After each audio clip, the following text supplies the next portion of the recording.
Hello students, आज हम बात कर रहे हैं उन सेंटेंसेस की जो देर में भी बन सकते हैं, हैज़ में भी बन सकते हैं और इज एम आर में भी बन सकते हैं। सबसे पहले देखते हैं, हम एक एग्जांपल ले रहे हैं स्टूडेंट्स। भारत में 29 राज्य हैं, तो उसमें देर का प्रयोग है। हमने बोला हुआ है किसी जगह पर कोई चीज है या नहीं, उसको हम देर के प्रयोग में करते हैं। तो ये जो जगह होती है वो सबसे लास्ट में आता है। तो हम बात करें 29 राज्यों की, तो हमने बोला there are 29 states in India। समझ में आएगी? जैसे आसमान में 2 लाख तारे हैं, आसमान में 2 लाख तारे हैं, या बोले आसमान में असंख्य तारे जिनकी काउंटिंग नहीं हो सकती। तो there are countless stars, uncountable stars in the sky. ठीक है, किसी जगह पर कोई चीज है या नहीं, उसमें देर का प्रयोग होता है, लेकिन स्टूडेंट्स याद रखिए उसको हम हैज़ में बोल सकते हैं। जैसे भारत में 29 राज्य, तो there are 29 states in India। अब हम क्या करें, भारत के पास, भारत एक देश है जिसके कब्जे में, जिसके पास, जिसके पोजीशन में 29 स्टेट्स हैं, तो हम इसको हैज़ ही बोल सकते हैं। जगह जो उसको सब्जेक्ट मान लेते हैं। भारत में मतलब भारत के पास, भारत के पास, तो इंडिया हैज, उस जगह को ही सब्जेक्ट बना लिया जाता है इंडिया। फिर हैज़ में सिखाएगा हैज, फिर भारत एक देश है, इंडिया हैज 29 स्टेट्स। मेरी बात सुनिए, जो जगह है, आपने देखा किसी जगह पर कोई चीज है या नहीं, उसको देर के प्रयोग में करते हैं और जगह को हम सबसे लास्ट में करते हैं, लिखते हैं। There are 29 states in India. ठीक है कि इस क्लास में 15 स्टूडेंट्स हैं। इस क्लास में, जैसे अगला सेंटेंस है, इस क्लास में 15 स्टूडेंट्स हैं। जगह है, इसको सबसे लास्ट में लिखेंगे, देयर से शुरू करेंगे।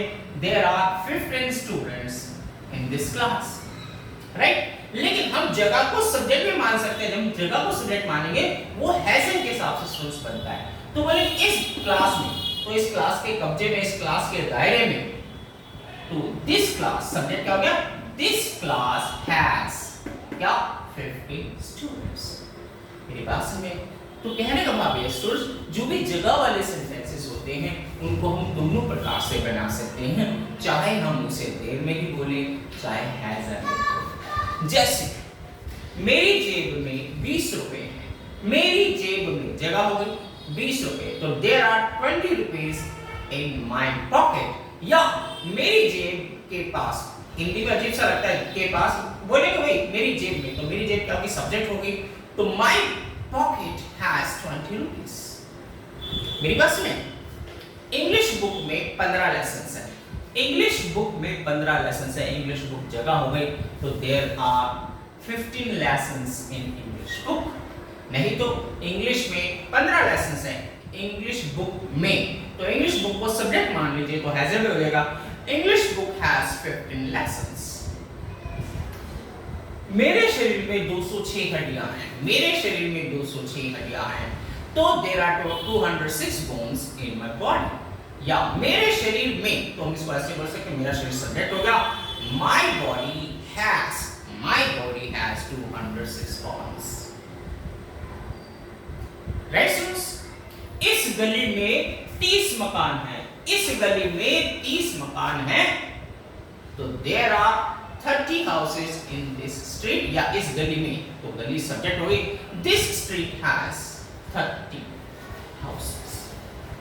मुझे उम्मीद है आपको मेरी बात समझ में आई। तो हमने आपको बताया कि किसी जगह पर कोई चीज है या नहीं, वो हम देर के प्रयोग बोलते हैं, इसको हैज़ में भी बोल सकते हैं। सो चलिए आज हम डिस्कस करते हैं माय कंट्री का पैराग्राफ। मैंने आपको बोला था कि किसी जगह पर कोई चीज है या नहीं, उसमें देर का प्रयोग करते हैं, तो आप क्या बोलते थे कि there are 29 states in my country, or there are many rivers, there are many big hospitals, there are colleges, there are many religious places in my country, or there are many languages, right?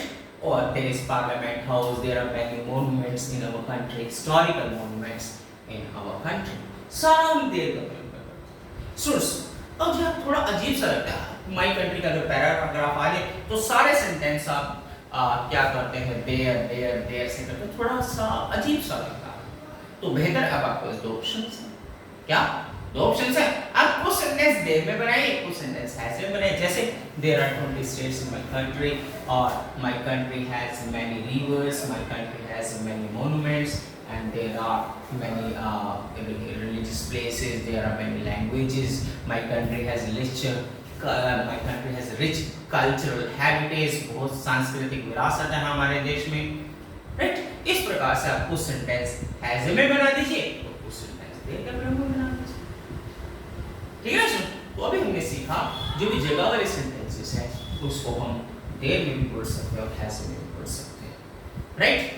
अब students मैं एक sentence वो ले रहा हूं जो कि आप इज़ेमार में भी बोल सकते हैं और देयर में बोल सकते हैं, लेकिन स्टूडेंट्स जैसे मम्मी किचन में, स्टूडेंट्स याद रखिए अगर जगह शुरू में दे रखी है, अगर जगह शुरू में दे रखी है तो आप उसे देयर में अधिकतर बनाया करिए, देयर या हैज वाले जो भी मैंने सीखा है। लेकिन जगह अगर बाद में दे रखी है, जैसे मम्मी किचन में है, किताबें मेज पर हैं, राइट, और पापा छत पर हैं, तो ऐसे सेंटेंस जब जगह को बाद में लिखा जाता है तो स्टूडेंट्स मोस्टली कोशिश कीजिए कि उसे इज़ेमार में ही बनाइए, लेकिन कोई बंधन नहीं है, आप उसे किसी भी तरीके से बना सकते हैं। जैसे मैंने ये सेंटेंस लिखा मम्मी किचन में, तो मैंने अभी बोला अगर जगह शुरू में दे रखी है तो उसे देयर के हिसाब से ट्रीट करें, और देयर से जो बनता है उसे हैज में भी बना सकते हैं।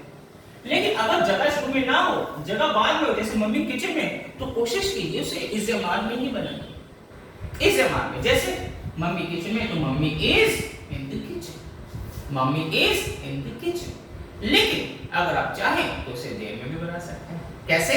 क्योंकि जगह का तो जिक्र है, चाहे शुरू में चाहे बाद में, तो जगह क्या है? किचन। तो जगह वाला सेंटेंस से बन गया तो उसको देयर बोल सकते, देयर इज मम्मी, क्योंकि मम्मी की बात हो रही है, there is mummy in the kitchen. मेरी बात समझ आई?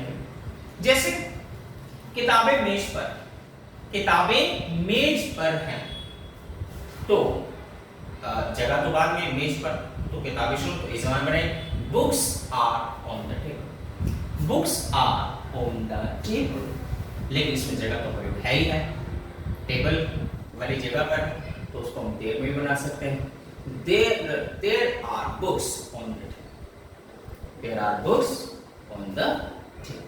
तो आपकी मर्जी है, लेकिन आप ध्यान रखिए जब भी अगर शुरू में ही जगह दे रखे तो आप देयर से शुरू करें, मोस्टली देयर से बनाइए, और देयर वाले को हम हैज में भी बना सकते हैं, राइट स्टूडेंट्स। और अगर जगह बाद में दे रखी है तो मोस्टली उसे इज़ेमार में जैसे आप पहले से बनाते हैं वैसे स्टूडेंट्स बनाइएगा।